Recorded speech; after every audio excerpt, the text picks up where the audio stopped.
Hello, dear students, and welcome to today's session. In this particular session, we are going to discuss the play The Merchant of Venice by William Shakespeare.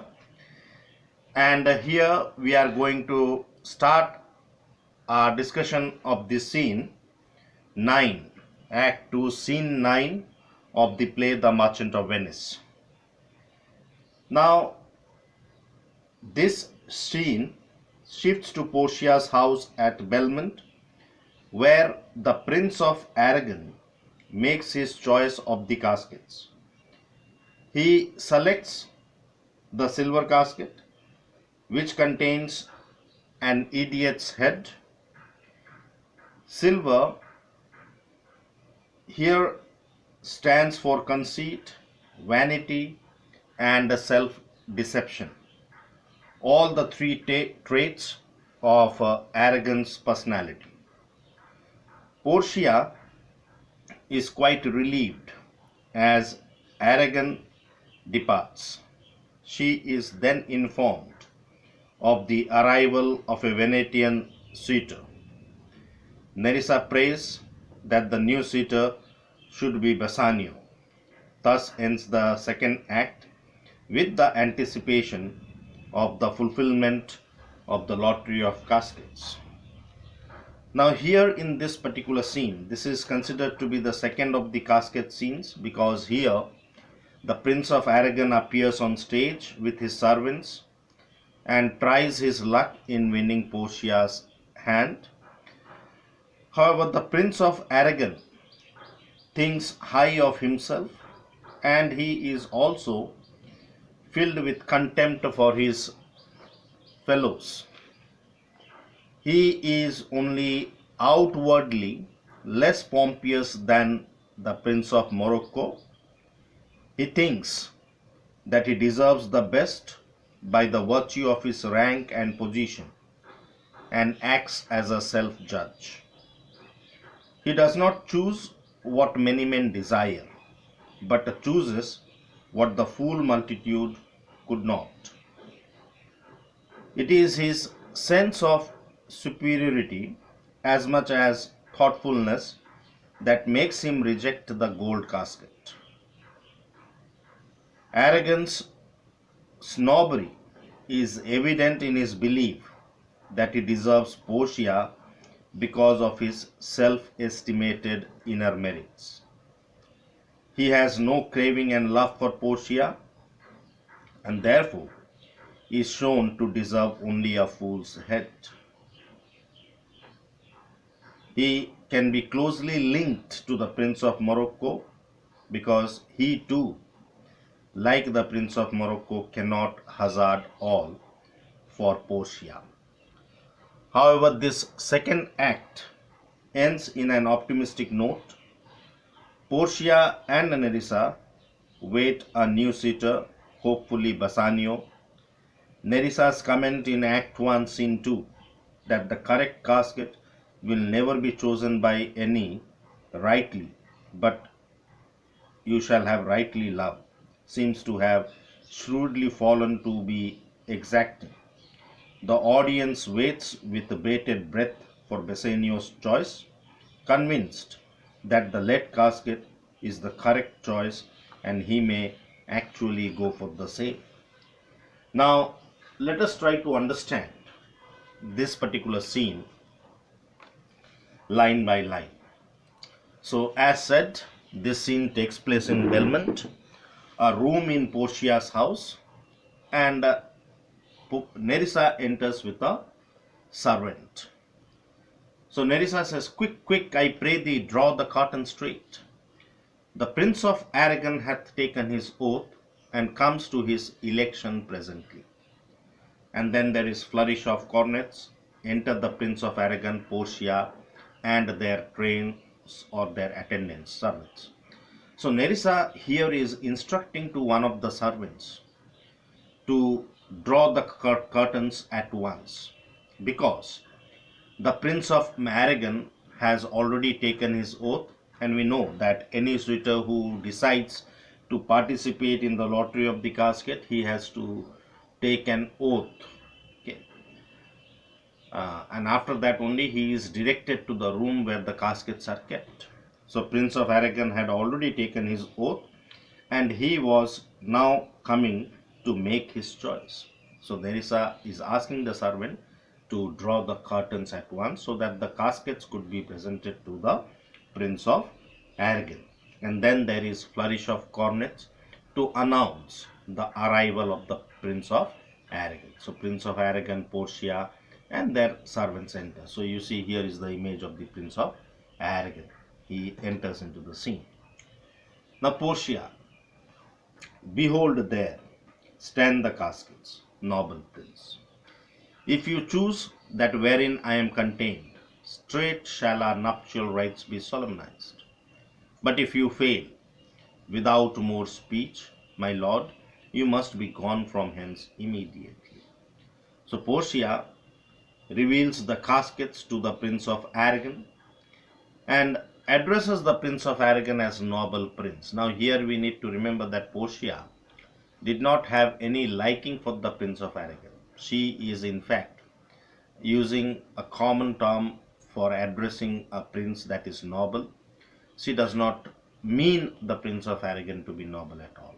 She is satirically addressing Prince of Aragon as a noble prince. And she informs the Prince of Aragon, showing the three caskets, that in one of the caskets she is contained. That means what? One of the caskets contains the portrait of Portia.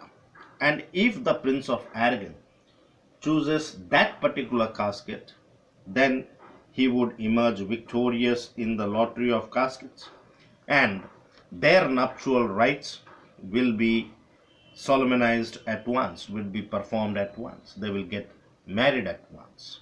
But if the Prince of Aragon fails in the lottery of casket, he must immediately leave Belmont without making any further speech. That was the condition. And Aragon also says that I am enjoined by oath to observe three things. So any person who takes part in the lottery of casket has to take 3 oaths before choosing a casket. And Prince of Aragon also has taken 3 oaths. He has promised to follow 3 things. And what were those 3 things? First, that he would never disclose to any person which casket he chose. So, whichever casket he chooses, that will remain a secret. He would not disclose the choice of his casket to anyone else. And second one is, if he fails of making the right choice of casket, then he would never marry any other lady throughout his life. He would never propose marriage to anybody else throughout his life. And the last condition was that if he fails in the lottery of casket, he would immediately leave Belmont and straightaway go away from Belmont. So these were the 3 promises which the Prince of Aragon had made. Then Portia says that these are the injunctions. Injunctions means conditions which all the person has to take before taking the risk of participating in the lottery of casket. So everyone has to agree to this condition. And then Aragon, and so have I addressed me.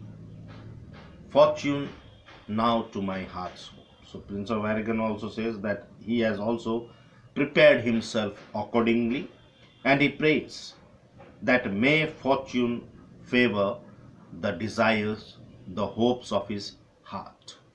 And then he begins to inspect the 3 caskets. He says gold, silver and base lead. Okay, again he is also making the same mistake like the Prince of Morocco.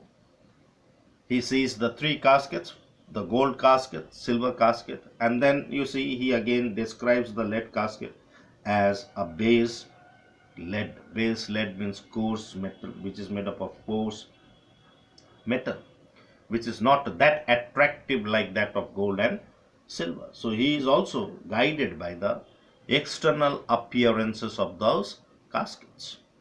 So he first comes across the lead casket. Who chooseth me must give and hazard all he hath. You shall look fairer ere I give or hazard. Okay.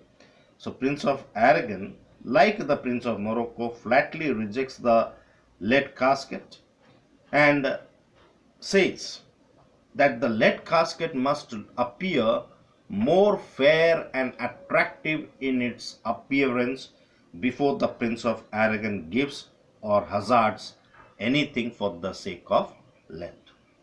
So he does not realize that risk has to be taken for Portia's sake, not as he says for lead. So here he thinks that he has to take the risk of losing everything for the sake of lead. But this lottery of casket was not to decide which material a person would get. The lottery of casket was to decide who would get married with Portia. So he failed to realize that a person has to risk, has to hazard for Portia's sake, not for lead. Okay. So he also judges the lead casket by its external appearance and thinks that it would not be wise for him to risk or hazard anything for the sake of a base metal like that of lead. And then he moves to the golden casket without wasting much time on the lead casket. He straight away moves to the golden casket.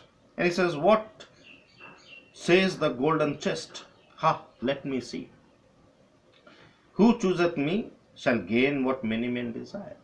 So he goes through the inscription of the lead casket, that whoever chooses, the gold casket, and reads that whoever chooses the gold casket shall gain what many men desire. And then he begins to reflect on the second part of that maxim. He says, what many men desire?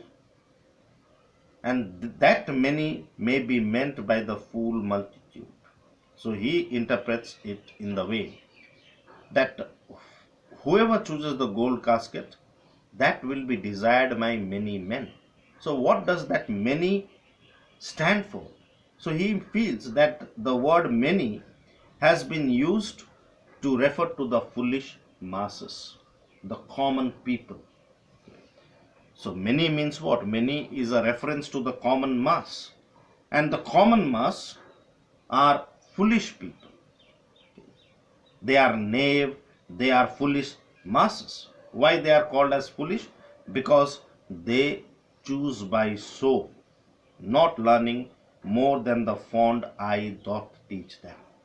So these people, they always make their choices by taking into consideration the external appearances of objects. And they do not try to probe deeper into the reality of something, and they do not try to probe more into what their eyes, their foolish eyes teaches them. So they take into consideration only what the foolish eyes teaches them. They never try to look more closely for the deeper meaning of anything or to the interior of anything. But like the marlet builds in the weather on the outward wall, even in the force and road of casualty.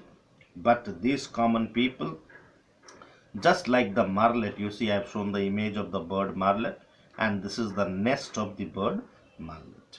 So marlet here refers to the house martin, okay, a bird which builds a nest of mud in the open air on the outer walls of houses. So the marlet is so foolish that it builds its wall or nest of mud in the outer wall in the open air, which is open to disaster, and it lies in the path of danger. It lies in the path of casualty. Okay. So same way the common people also, their choices are disastrous because they are foolish, just like the marlet is foolish to build its nest on the outer walls open to disaster and casualty. Same way, common people also make their choices only taking into consideration the outward appearances. So, therefore, Prince of Aragon decides that he will not choose what many men desire because he is a prince. And being a man of noble upbringing, he says that he will not go along with the decision of common men. He is not going to rank himself with the barbarous multitude. So he will not put himself on the level of the ignorant and the foolish people. So, giving this argument, he rejects the gold casket. And then he moves further to the silver casket. He says, why then to thee, thou silver treasure house? Who chooseth me shall get as much as he deserves. So he goes through the inscription of the silver casket, and it seems that the Prince of Aragon is impressed by the inscription of the silver casket. And he says, which is quite clearly revealed through the next line, and well said too. He says that the inscription on the silver casket is well set because for who shall go about to cozen fortune and be honorable without the stamp of merit? Let none presume to wear an undeserved dignity. So he says that there is no one who can go around and cheat fortune and present himself to be honorable without possessing any merit or qualities in him.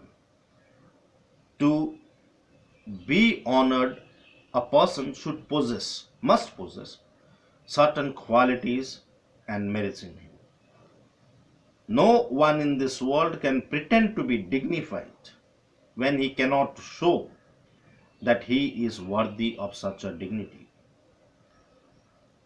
And no one can wear the garb of nobility unless he fully deserves it. Oh, that states, degrees, and offices were not derived corruptly. So, all these estates, the social ranks like lordship, knighthoods, the degrees, the post of honor in hierarchy, and the offices, they were not obtained by people through corrupt means or dishonestly. All this honor was given to a person only on the ability of his merit or of his qualities. If these titles, offices, estates, or social ranks had been obtained through dishonest means, then how many then should cover that stand where? How many people should keep their heads covered? To remain covered means to show that a man belongs to a superior rank, while the inferior person must stand bareheaded. How many be commanded that command? There are many.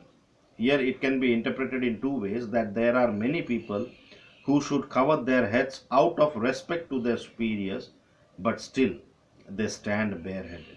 Thus they show no respect. There are, again it can also be interpreted that there are many who should cover their heads in front of those respectable men who stand bareheaded. If these offices could have been obtained through dishonest means, how many would have to obey orders who are now giving orders? Now he also refers to the peasantry class. During the Middle Ages, there were two classes of people: the upper class of nobility, who were men of honor, and the lower class, who were basic cultivators of the soil, that is, low peasantry. So, how much low peasantry would then be gleaned from the true seed of honor? and how much honor picked from the chaff and ruin of the times to be new varnished. So, how many of those people who belong to the lower class should be picked out from the true sons of the nobility? So, how many truly honorable people could be sorted out from the modern rubbish to give its original splendor? And obviously, the answer is none. A person cannot presume to be honorable until and unless he really has the quality or merit in him. And then he finally takes the decision of making his choice of the silver casket, thinking that he belongs to the higher class, he belongs to the noble class, and being a prince, he truly deserves enough, and he deserves Portia. So therefore he asks for the key and instantly unlocks the silver casket. Then Portia, immediately after the choice of the Prince of Aragon, Portia says, "Too long a pause for that which you find there." So Prince of Aragon had paused too long, had thought too much for the reward which he gets in the silver casket. And Aragon, completely surprised, "What is here? The portrait of a blinking idiot presenting me a schedule." This is a blinking idiot, you see the image. So he finds the portrait of a fool with goggling eyes. Blinking idiot is a fool with goggling eyes, and that blinking idiot also was presenting a schedule, a scroll. And Prince of Aragon says that he will read it. And he had expected to find the portrait of Portia, but he gets the portrait of blinking idiot, and therefore he comments, "How much unlike art thou to Portia?" The reward is completely different from the portrait of Portia. "And how much unlike my hopes and my deservings." The Prince of Morocco had thought of deserving something noble, something great by making his choice, because he considered himself to be a man who deserves enough, but he feels that this is not according to his deservings. And then again, commenting on the silver casket, "Who chooseth me shall have as much as he deserves," he raises the question, "That I deserve no more than a fool's head? Is that my price? Are my hopes, fortunes not better than what he gets?" So when Prince of Aragon says this, he is actually raising question upon the very aspect of the lottery of casket, because he thinks that he deserves more than what he has got. Therefore Portia says, "To offend and judge are distinct offices, and of opposed natures." So to commit an offense and to pass judgment on the offense are quite different actions, and in their nature they are opposed to each other. Aragon has committed a mistake in choosing the wrong casket, but he is unable to judge himself. Then Prince of Aragon reads through the scroll. The scroll read, "The fire 7 times tried this, 7 times tried that judgment is, that did never choose amiss." The fire in silver casket, silver is a metal that is refined for purification in the furnace for 7 times. It is refined 7 times. And a judgment that is tested 7 times can never make a mistake. A judgment that is as refined as silver that is tried 7 times can never make a mistake. It can be called perfect judgment. "Some there be that shadows kiss, such have but a shadow's bliss." There are some people who embrace illusions, and they believe in those illusions what is actually not present. So those people who embrace illusions, they get happiness. But that happiness is also illusory happiness. It is only the illusory happiness, it is not a real happiness. I wish there be fools alive, I wish silvered over. There are some foolish people who are disguised by the silvery hair of old age to make themselves appear as a person who is experienced, full of wisdom. So some people have silver hair. Some people whose foolishness is concealed by the silvery hair of their age, because that presents them as a man who is experienced, who is filled with the wisdom, because silver hair denotes old age. And same way, this casket was also disguised with the color of silver. So try to understand, there are some foolish people who are concealed by the silver hair of their age. Same way, this particular casket was also silvered over. So be gone, you are spent. So the last line, so be gone. The prince, addressed to the prince of Aragon will always remain a fool. His hopes are finished. So therefore his chance is over and he must be gone immediately. And then the Prince of Aragon says, still more fool I shall appear by the time I linger here. With one fool's head I came to woo, but I go away with you. So he says that if he stays longer there, he will only look to be even more of a fool. And he says that he came there to Belmont with a one fool's head, and now he departs with a double fool's head, that is with his reward. So he bids adieu to Portia, and he says that he will keep his oath and he will patiently bear my wrath. Wrath here means suffer from the feelings of resentment or misfortune. And Prince of Aragon leaves with his attendants. And Portia, thus had the candle signed the moth. Oh, these deliberate fools, when they do choose, they have the wisdom by their wit to lose. So thus the candle signed the moth. So Aragon here has been compared by Portia to a foolish insect, that is moth, that flutters around a bright light and then gets burnt in that light. You see, when you light the candle in darkness, there are some moths which will come and fly around the candle flame, and ultimately they prove themselves to be so foolish that they try to touch that flame and they die there itself. They are burned in that flame itself. So Aragon here also has proved himself to be just like the foolish insect. Oh, these deliberate fools. Deliberate fools means those fools who give possible reasons for their actions. First they commit foolish actions and then they don't accept their mistake. Instead they try to defend their actions by giving possible reasons.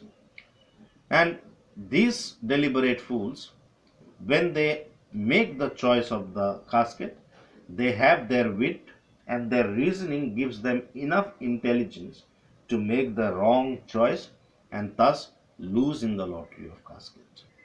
So Prince of Aragon is referred to as a deliberate fool because he was unable to reason out that the right choice did not depend on reasoning, but it depended on instinct, that is love, which should have been prepared to hazard all he had. Then Nerissa, the ancient saying is no heresy. Hanging and wiving goes by destiny. The old proverb is not a false teaching. Heresy means false teaching. Nerissa says that the old proverb is not a false teaching, that hanging oneself and getting a wife is something that is decided by our destiny. Then Portia, come, draw the curtain, Nerissa. So they draw the curtain. That is the curtains of the caskets. Just then a servant enters. And servant says, where is my lady? My lady. Okay. So lady means we address our wife as lady, mistress as lady. So servant did not address as mistress. He was desperately looking for Portia. And he says, where is my lady? So Portia also humorously replies, Here, what would my lord? Okay, what do you want, my masters? So she also humorously replies. And the servant brings the information of the arrival of yet another suitor at the gate of Belmont. He says, Madam, there is alighted at your gate a young Venetian, one that comes before to signify the approaching of his lord. So there is yet another suitor, and this time a young Venetian has come to Belmont, and he has sent a messenger to announce his arrival in Belmont, to signify the arrival of his master, for whom he bringeth sensible regrets, to wit, besides comments and courteous breath, gifts of rich value. And through the messenger, the master has sent substantial greetings. Regrets means greetings, not only words but also gifts, rich gifts. He has also sent rich gifts for Portia. And he says that this messenger is likely an ambassador of love. A day in April never came so sweet. So he has brought Georgia's gifts, referring to day in April means referring to the splendor of nature in the summer season. So if a day in April declares the splendor that nature would be bestowing during the summer season, so if the messenger has appears to be such an ambassador of love, then how great would be his master. As this force-bearer comes before his lord. Force-bearer means the messenger, okay, one who heralds or announces the arrival or brings the message in advance of the approach of the main party. Then Portia, no more, I pray thee, I am half afeard. Thou wilt say anon he is some kin to thee. So the way the messenger servant describes the third suitor, Portia says no more of description, because she fears that he may immediately or presently say that he is some relative to him, and he is spending all his holiday humor in praising that person. And she tells Nerissa, come, come, Nerissa, for I long to see. Quick Cupid's post that comes so mannerly. Cupid here means the classical god of love, and post here means messenger. So Portia also gets excited to meet that messenger of love, and they both leave to meet with that messenger. So Nerissa also hints that Bassanio, Lord love, if thy will it be. So she hopes that if it is thy will, that this suitor most probably may be Bassanio, for whom Portia has a soft corner. Okay. So this is all about the scene. If any questions you have, you can ask me in the live session. So thank you for watching and have a great day.